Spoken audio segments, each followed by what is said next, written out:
Hey everybody, Nathan with American Stonecast here, and today I'm very excited because I get to talk to you about something other than sinks. Yeah! Today we're going to talk about tables. Have you ever wondered why RV manufacturers put such heavy dinette tabletops in the RVs? I mean, they're heavy, right? Am I right? I'm right. And they are not only heavy, it's really awkward when you have to turn it from a dinette table into a bed, right? You gotta lean over it, like lift with your back, not your legs. It's supposed to be the reverse. But when you're changing your dinette table into a bed, the only option is to lift with your back. And then you end up at the chiropractor.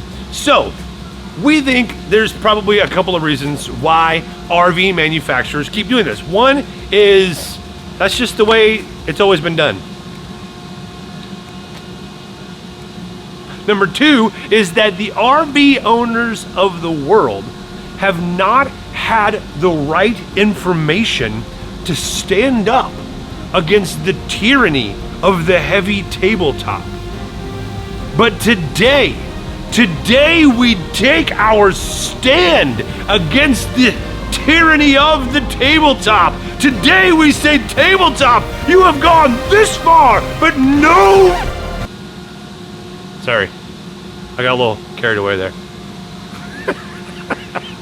But for real, part of the issue is that unless the consumer, you, the RV owner, stands up and says, we want something different, then there's never really gonna be any change.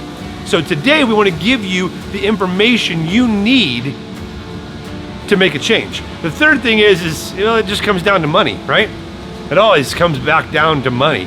And the reality is that a better tabletop probably is gonna cost just a little bit more.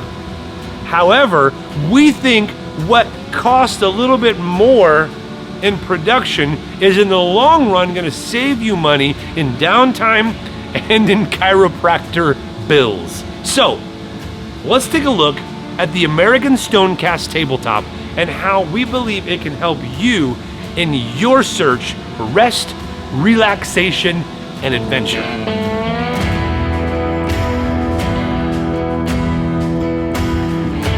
Okay, like I said, we all know that the dinette table in an RV serves two functions. The first, for dining, it is a dinette table, and the second is to drop down into that second bed or third bed or whatever bed, but it drops down into a bed. And the problem is that tabletop, when it's made out of particle board or solid wood, weighs so much that if it's loose, moving it hurts your back. So some companies have started putting in table mounts that actually lift up and down this tabletop to put it in place. The problem with that is you end up with this massive contraption under your table while you're trying to eat at your dinette table. So we at American Stonecast think there's gotta be a better way. There's gotta be a way to make a tabletop that is lightweight enough that moving it isn't a giant pain. And so about 10 years ago, we developed a process to create a tabletop that was lightweight, yet strong and durable. So what we do is we take a piece of high density polystyrene and we sandwich it between two pieces of water resistant medium density fiberboard, also known as MDF. Now, I know what you're thinking. I can hear the gears turning in your head there. You're thinking to yourself, that will never work. When I take my dinette table and I lay it down for 300-pound Uncle Harold, he's gonna break it. And if he doesn't, then the kids jumping on it certainly will. Well, check this out.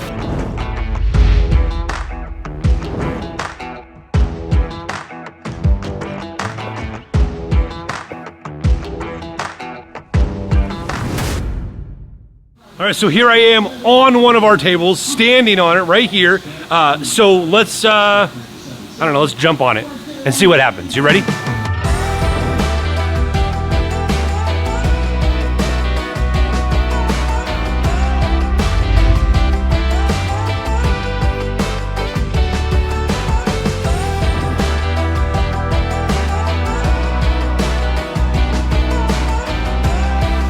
So I'm not quite to the level of 300-pound Uncle Harold, but you can see it. I'm blown away by it. I mean, the abuse that these tables can handle is, I think, pretty incredible, considering they don't weigh anything. Nothing. I mean, one hand. Let's check that out too, shall we?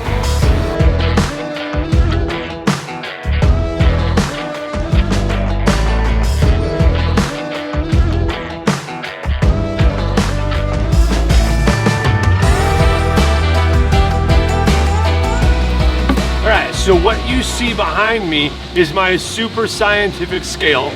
And by a super scientific, I mean a 2x8 balanced on a 2x4. Very scientific. And what I have here in my hands are two tables. This one is our competitor's table. This one is our table. Now I can tell just by lifting them like that which one's heavier. We're gonna put them on the scale and see what it looks like. You ready? Here we go.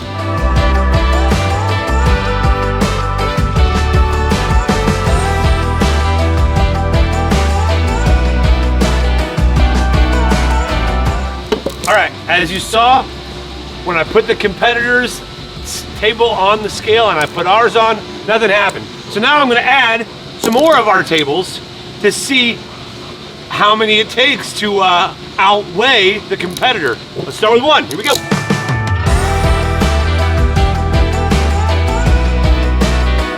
Nothing.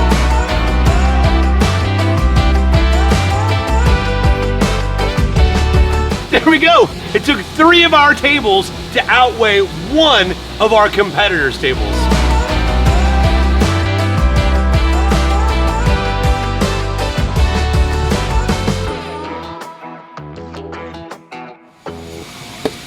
So bear with me for just a minute here, because we're gonna get into the weeds just a little bit about the manufacturing process of these tables and the manufacturing process that our competitors use to make tables. So our competitors, to save time and money, most of them don't have the capability to build tables from the ground up like we do. So they buy 4x8 sheets of pre-finished laminate top, okay? So the laminate's already applied, it's pre-finished, it's done, and they put that 4x8 sheet on their CNC machine and they cut it to the shape they want. So what they've got at that point is a pre-finished laminate top that has an unfinished edge, right?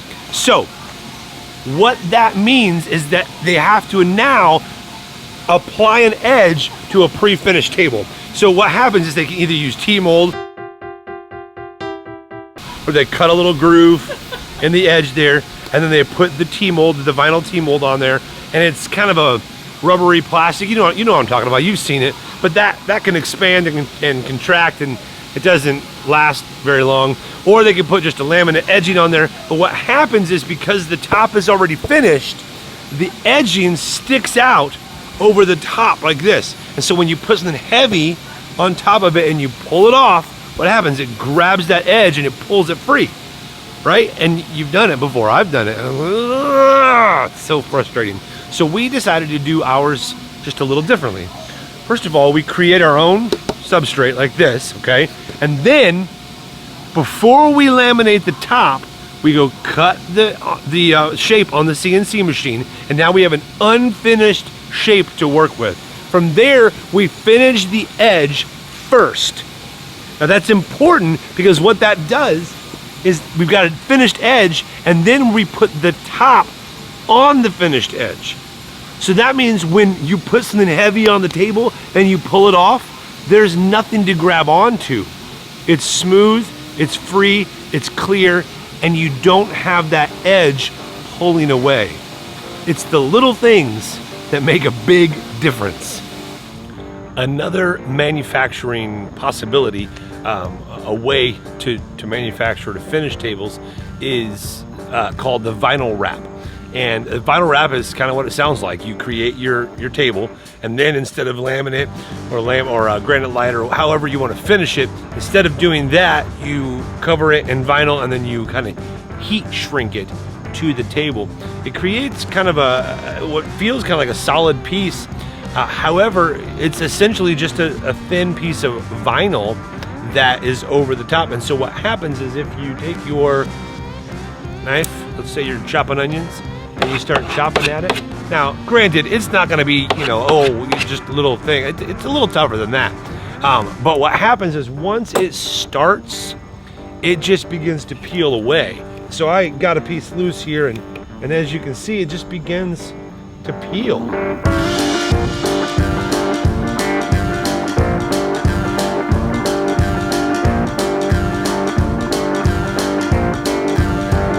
And we've got a picture here from a customer that sent in a table that they'd had in their RV that they were replacing with one of ours. Check this out.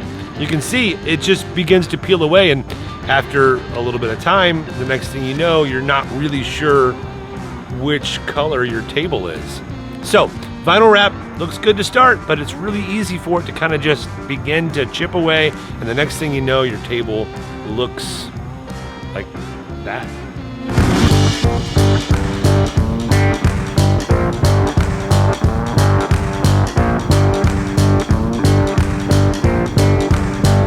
All right, my friends, that's it. I think you know everything about tables that I know about tables at this point. So thanks for sticking with me. And remember, if you want a better product in your RV, you have to ask for it. So make sure you ask for American Stonecast. That's like a good slogan, right? Make sure to ask for American Stonecast today.